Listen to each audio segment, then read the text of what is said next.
We're glad to have you with us. Welcome to the Case for Life program. I got asked an interesting question the other day at a pro-life event, and here was the question. How do you keep your cool when you're talking to hotheads on the topic of abortion? We'll take that up in this episode of the Case for Life program. Let me remind you that our primary sponsors are Life Training Institute. You can see information about them on your screen. And Summit Ministries, which does an unbelievable job equipping Christian students to defend their biblical worldview. I hope you'll look at both ministries. Both are doing great work helping people articulate, defend, and do it in a winsome way, a Christian worldview. All right, I'm going to just think about this as you sitting on the beach with me, and we're just having a casual discussion about how to keep your cool when you feel like you're being attacked for your pro-life view or people are pushing back and challenging you because you oppose the intentional killing of an innocent human being. So how do you do that? How do you stay cool under fire? Because sometimes we fail to be persuasive in our pro-life approach, not because our arguments are bad, but we look defensive, we look angry, we look rattled. How do we avoid that? How do we just engage in a way that keeps the main thing? So that's what I want to kind of go over today. So what I try to do, in fact, whenever I do debates, I take the file folder that I'm taking notes on, and up at the top of each page, I write slow down, calm. I write slow down and the word calm with exclamation mark after each. That's to remind me to not get rattled, not match the verbal intensity of my opponent. Just stay cool, take a deep breath, and slow down. I cannot stress that enough. You know, what tends to happen is when people are coming at you, we tend to match their intensity. So they ratchet up the volume, we ratchet up the volume. They start speaking quickly, we speak quickly. Well, that doesn't work. We just look defensive. It's much better to just slow down and keep your volume exactly where it is. And even if they're interrupting you, just keep talking, but don't sound rattled. Keep your volume at a normal level and just keep conversing. That's a tactic for appearing in control. And oftentimes outsiders look at debates and discussions on abortion, and what they're drawn to is the person who seems more in control of the environment. I've actually had discussions with people on the topic of abortion that were giving very bad arguments, but because they seemed settled and they seemed calm and not rattled, they didn't look too bad, even though they were giving very bad arguments. So it's amazing what you can do just by controlling your demeanor, how you respond to those that are throwing heat at you. The other thing I would say is this. It is always good to ask clarifying questions. So if somebody comes at me and gets real snarky and says, you know what, you're an idiot. You think that a fetus that doesn't even have self-awareness yet, doesn't even have a brain, has no cognitive development, is somehow a person with rights. What a stupid view. What moronic school did you go to? Or something like that. Let's say they're really being obnoxious. They're throwing a lot of fire at you, a lot of heat. I would just slow down and very gently, here's what I would respond, how I would respond to that claim. I would say, you know, that's interesting. I do agree that self-awareness is something we should talk about. Tell me what you mean by self-awareness. Now, at that point, I've just flipped the script. I've shown them respect by showing I'm taking their objection seriously, but now I've asked them to clarify it. For example, what do they mean by self-awareness? Do they mean actual self-awareness? Well, that means then we can be killed when we're sleeping at night or when we're having surgery and we're put out under anesthesia. Do they mean having the immediately exercisable capacity for self-awareness? Well, that would protect us while we're sleeping, but not while we're under anesthesia. Or do they mean that we have the brain architecture for self-awareness? Okay, that would protect us when we have a matured brain, when we reach our final development stage, which, by the way, doesn't happen until after age 26 for males and the early 20s for females. Uh, or, what do they mean by that? Make them clarify, because if it's brain architecture that gives us our self-awareness value, then it would follow that if we had temporary brain damage, we would cease being persons with value and a right to life. So make them say what they mean. Now, they could come back and say, what I mean is that you have to be the particular type of being that can have self-awareness. Okay, that's actually a good argument, but at that point, they're making our argument, not theirs, because the pro-life argument is that our value as human beings is not grounded in our immediately exercisable functions. It's grounded in our nature as human beings. We are by nature rational beings. We are by nature self-aware. In other words, what gives us our value is not that we can immediately exercise those things, because those traits may come and go in the course of our life, and there will be various periods of our life where we may not have rationality the way we once did, or we may not have the same ability to interact with our environments that we once did, but we remain a valuable human being because our value is grounded in our nature as being a human being, not grounded in the trait that may come and go and that none of us share equally. So by pointing out the fact that the person's borrowing from our worldview to make their case, we bring clarification. Now, you could further ask questions like this. You could say, tell me, why does self-awareness matter in the first place? And I've stressed this before on the show, but you really can't stress it enough. And that is, make people defend their own claims. If they're going to claim that self-awareness is what gives us value and a right to life, by golly, they better tell me why that matters in the first place. Why is that value giving and not having ears that are large rather than small, or a belly button that points out rather than in? I could just as arbitrarily say those things give us value and be no less arbitrary than they are saying it's self-awareness. They need to make an argument for why self-awareness is what gives us our value and right to life. Now, again, they may try to assert things, but that's not the same as arguing for them. You've got to make an actual argument for why those things matter. And often they don't. And you can also be very gentle, but point to the implications of their view. If you're going to argue that self-awareness gives us value and a right to life, then it follows human equality is impossible. Why? Because none of us share self-awareness equally. At this very moment right now, you're watching this show, and some of us are very self-aware. Perhaps we had a Coke Zero, my favorite beverage, or a cup of coffee an hour ago, and we're humming, man. The synapses are firing on all cylinders, and we're right there. Others of you might have had a good dose of carbs, and you're now kind of this side of comatose, and you're not going to come back until you get a good caffeine jolt, which probably won't happen till tomorrow morning, right?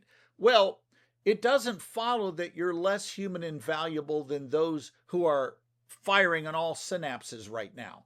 Why? Because your value as a human being is grounded in your nature as being human, not the function you immediately exercise. And you can point out to the person that if they ground human value in that function that comes and goes and varies among human beings across populations, you're going to have a real hard time explaining human equality. But you're also going to end up paying a high price on who gets disqualified.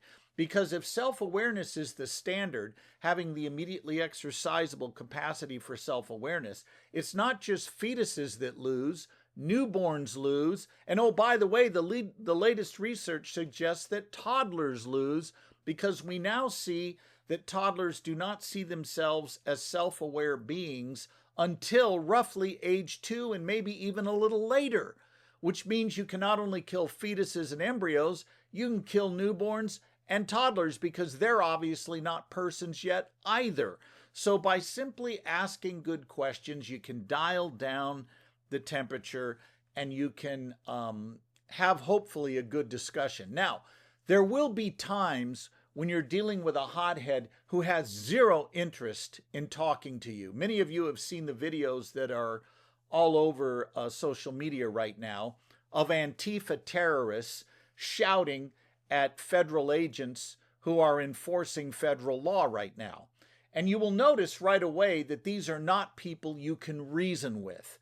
I've come to believe they only know 2 words, and it's a very vulgar cuss combination, so I'm not going to repeat it here. But these are people who are so angry they just want to scream and try to win with intimidation rather than arguments. Can I say to you as a Christian, you are not obligated to engage people like that. In fact, it can be quite virtuous and quite prudent at times to simply leave a discussion where there's no openness to consider an alternative view. And sometimes I'll use this tactic. I'll say, it seems to me like you've got a lot of points you want to make, but I'm not sensing you really want to hear what I have to say about those points. Would you rather just make your points and I'll just listen? Or do you actually want to have a discussion? And make them answer that question. If it's obvious they're not interested in a discussion, they just want to emote or spill all their emotion out, you're not obligated to listen to that garbage. You can leave, and it's fine to do so. So don't feel that your status as a Christian turns on whether or not you'll put up with people spitting out poison. You don't have to put up with it. You can just decide, I'm not going to participate in a discussion that actually isn't one. It's just somebody emoting all their emotions. They're not making arguments. That is absolutely fine to do. All right, we're going to take a break. When we come back, I want to talk about an easy way to make sense of the objections you'll hear that people make to the pro-life view. And it's a way that doesn't require you to memorize through rote memory every possible objection and every possible thing someone might say against your pro-life view. We'll teach you what that is on the other side of the break. Hello, friends. You may not have time to read a full-length treatment of abortion like I've done in this book, The Case for Life, the 2nd edition, but you may have time to take what amounts to 7 sessions, a week's worth of study if you want to do it day by day, to learn how to defend your pro-life views persuasively. We have a basic course that will help you do just that. You will learn how to make a formal case for the pro-life position. You will learn how to defend it with science and philosophy. Even with non-Christians, you can make a case for the pro-life view. Then we'll teach you how to handle objections, how to recognize the 5 bad ways people argue about abortion, and how they often bring up things that are beside the point. You'll learn to keep the main thing, so that you're in charge instead of feeling like you're in the hot seat whenever the issue of abortion comes up. Visit the website for details. 2 years ago, a student at Harvard Law School made a defense of the pro-life view that was so profound that even his professor, who was pro-abortion, asked him to give a case to the whole class for the pro-life view. How did the student learn that? Well, he learned those tools of engagement at Summit Ministries, the most effective organization for training Christian students to defend their biblical worldview. I saw an amazing clip not long ago on YouTube. A Canadian politician who was conservative was being grilled by a very aggressive journalist who really wasn't looking for answers. He was trying to trap and frame the conservative as a hateful, awful person. And the political candidate who was conservative would have none of it. And what was interesting about the discussion is he was totally calm the whole time, never seemed to miss a beat, and just maintained his composure. And it made the journalist look like an idiot, quite frankly. I remember one exchange. In fact, we may put the link to this clip in the show notes so you can actually go view it. But this particular journalist said, does it bother you that you're an extremist? And the politician just very calmly said, well, that's an interesting assertion. Tell me what you mean by an extremist. And of course, the journalist hadn't thought this through. And he basically said, well, people think you're an extremist because you're correcting them. Now, I think you can see what the problem is right here. The journalist is being told it's an extremist position to correct people. But what is the journalist doing? Correcting the politician. So just by asking that question, what do you mean by that? the journalist was able to maintain his composure, and he kept doing that. Every time the journalist would throw out a label to try to frame the politician around, the politician would simply say, well, tell me what you mean by that, and tell me why it applies to me. And inevitably, the finger that was being pointed at the politician, 5 fingers would come pointing back at the journalist, not because the politician was being aggressive, but because he simply asked clarifying questions. Again, we'll try to find that clip and put it in the show notes if we can. Just the act of asking good questions often gets you out of the hot seat and into the driver's seat where you belong. Now, a couple of resources to help you do that. Of course, my book, The Case for Life. We have a whole chapter in there about how to engage with questions. But I want to also direct you to a colleague of mine, Gregory Kokel, who's written a book called Tactics. This is the single best book out there on how to engage with questions, and I commend both of these resources to you. But for now, I want to also point your attention to a strategy for dealing with objections. You know, too often what happens in pro-life circles, the reason we get all ramped up and get edgy and get defensive is we lack confidence. We think, man, I don't know how to answer all this stuff that's being thrown at me. And we start looking defensive. We start looking like we're kind of having a hard time. One way to deal with this is to have a strategy for slotting every objection you hear into a category that you can then make sense of. And we teach this a lot in our training seminars. We talk about the 5 bad ways people argue about abortion. And those 5 ways are: they assume rather than argue, they attack rather than argue, they assert rather than argue, like we've been talking about today, and they confuse preference claims with moral claims, and finally, they hide behind the hard cases. I'll take just a moment and walk through each of those so you can learn to slot their objection into one of those categories, and then you can make sense of it. Okay, we mentioned that people assume rather than argue. In other words, they will start throwing out all kinds of things at you. Why don't you trust women? How come you don't let them make their own personal decisions? Why do you want to force your moral views on someone? Or how come you don't trust women to make a personal decision? And the list goes on and on. Notice that each of these objections assumes the unborn are not human. It doesn't argue that the unborn aren't human. It simply assumes they're not human. Or you might hear a politician like the former President Joe Biden say, we should celebrate reproductive freedom. Of course, he means abortion by that term. Why, he said? Because it's good for, quote, everyone, unquote. Now notice what he just assumed. He just assumed that everyone does not include the unborn. Is it good for the unborn to be systematically dismembered or poisoned in their mother's wombs? Of course not. So he was simply assuming the unborn weren't human. He didn't argue for it. He just assumed it. And by recognizing that category mistake he's making there, or I should say, by recognizing the assumption he's making there, which is a mistake in reasoning, you slot it into that category of people assuming rather than arguing, and now you can make sense of it. You don't need to worry about what's the proper word order, how do I word for word refute that. You can just simply note that it assumes the unborn are not human. And again, all objections based on privacy, trusting women, abortion stopping crime, abortion reducing child abuse, all of those arguments assume the unborn aren't human. They don't argue that way, they just assume it. And it's a bad way to argue. The second bad way people argue is they attack. And this is where most Christians start to lose their cool in a conversation.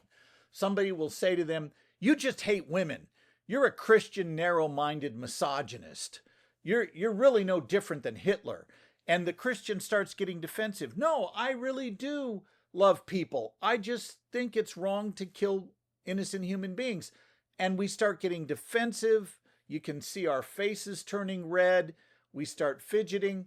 And I think there's a better way to go here. And that is let the person finish spilling out all their vile and then very calmly look at them and say, suppose I am all those things. I hate women. Suppose further, I only care about kids once they're born. And suppose further, I'm an intolerant tyrant who just wants to impose my views on others. Suppose I'm that bad. Maybe I am, maybe I'm not, but suppose I am. How does that refute the argument I'm making that it's wrong to intentionally kill innocent human beings? Abortion does that. Therefore, it's wrong. Could my argument still be good even if I'm bad? And the answer is yes, because arguments stand or fall on their merits, a point we return to almost every show on this program because it's so common for people to forget that arguments are not personalities. You have to deal with the actual argument and look past the person making it, quite frankly. In fact, I do this thing when I go on college campuses sometimes. I will actually begin my presentation role-playing a pro-abortion activist, and I will come out as Dr. Zeke Diversity, and I will make a defense for the so-called pro-choice position. And I stand up and say, I want to give you 5 reasons why the pro-life view fails the test of reason. And I go through 5 points that I've constructed, and it all sounds very persuasive to people. And I see the pro-abortion students in the audience nodding their heads going, yeah, bring it, man. And then imagine their surprise when I pull off my sunglasses, pull off my hat, and say, by the way, everything I just told you, I don't believe a word of it. I'm actually Scott Klusendorf, a pro-life apologist. I was simply role-playing the arguments used by my opponents. And then I walk them through why those arguments fall apart. But what's interesting is the pro-abortion students who were nodding don't then stand up and say, oh, all of the arguments you just gave are bogus because you don't really believe them. Maybe I don't believe them, but could they still be a good argument? The answer is yes, because the argument stands on its merits, not the person making it. Same thing when people say, well, you're a man. Yeah, I am. How does that change the argument? Well, it doesn't, because arguments don't have gender. Pro-life women use the same arguments as pro-life men. You've got to refute the argument. It's not enough to just attack the person. You could try this with Christianity. Somebody could say, Christians are just a bunch of hypocrites. Why should I believe that Christianity is true? Now, as Christians, ought we be consistent? Yes. Should we be gracious to our unbelieving friends? Yes. But even if we weren't, does that refute the evidence that God raised Jesus of Nazareth from the dead?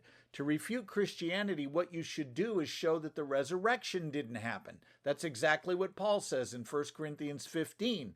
The resurrection is the acid test for the truth of Christianity, not how individual Christians believe or behave.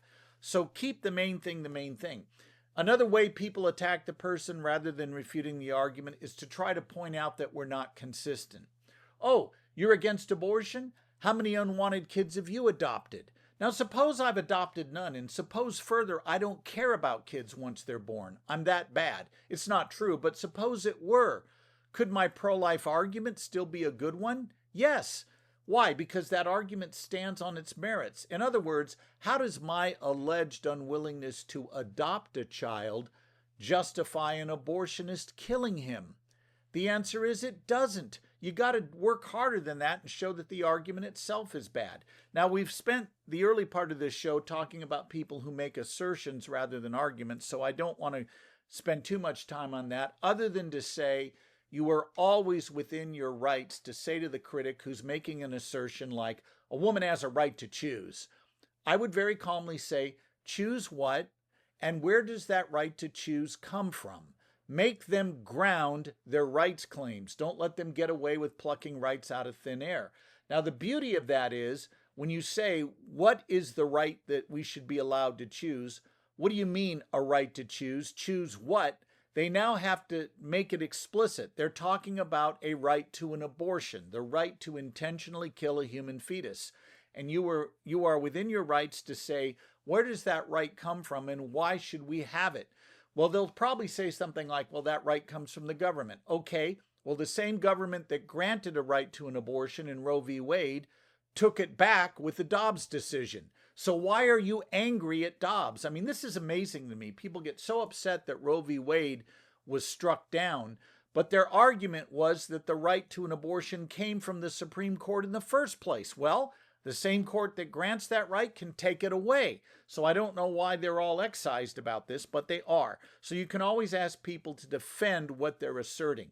Now, a fourth way that people argue poorly is they confuse preference claims with moral claims. When the pro-lifer says abortion is wrong because it intentionally kills an innocent human being, we are making what's known as a moral claim.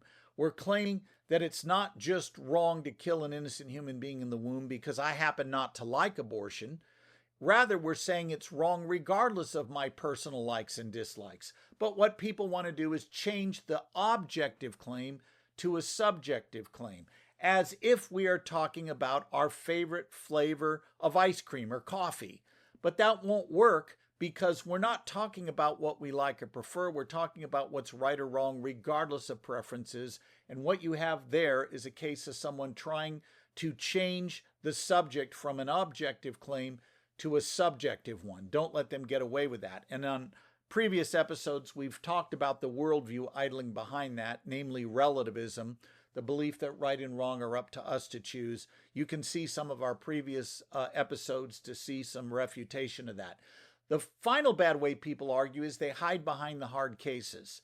They will bring up, for example, ectopic pregnancy or abortion that's needed to save the mother's life, and they will say, well, if you are okay with abortion there goes your whole case against abortion in general. But that doesn't work. Keep in mind what pro-choicers are arguing is not that abortion should only be legal to save the life of the mother, or that ending a pregnancy is permissible when there is a grave health risk to the mother. They're arguing that abortion is a fundamental right that the woman can exercise for any reason she wants, whether it's she already feels she has enough kids or maybe she can't afford another child. It's not going to work to appeal to a hard case when your real position is you think abortion should be legal for any reason. Same on the issue of rape. People will bring up rape all the time. Instead of making an argument why a civilized society ought to allow us to intentionally kill innocent human beings who remind us of something painful, the person will bring up rape to try to disguise how radical their own position really is. The pro-abortion position is that abortion is a fundamental right a woman can exercise for any reason she wants. But instead of defending that specific claim, what the critic will do is say, well, what about rape? What about that woman who's been sexually assaulted and now she's pregnant? You would force her to bring that child to term? And when I get people who say this, here's what I do. I call their bluff. I know they're hiding behind the hard case, so I'll say something like this. Tell me, let's say for the sake of argument, we grant that abortion should be legal in cases of rape. If I make that concession, will you join me now in opposing all other abortions that have nothing to do with rape? 100% of the time, the answer will be no. Women have a fundamental right to an abortion. They should be free to exercise. Okay, well then why don't you argue for that position rather than hiding behind the rape victim? In other words, I'm not going to let them get away with hiding behind that hard case when their real position is far more extreme than that we should be allowed to end a pregnancy that threatens a mother's life or is the result of rape. Very important we keep people focused on the main thing, and that's our job as pro-life apologists.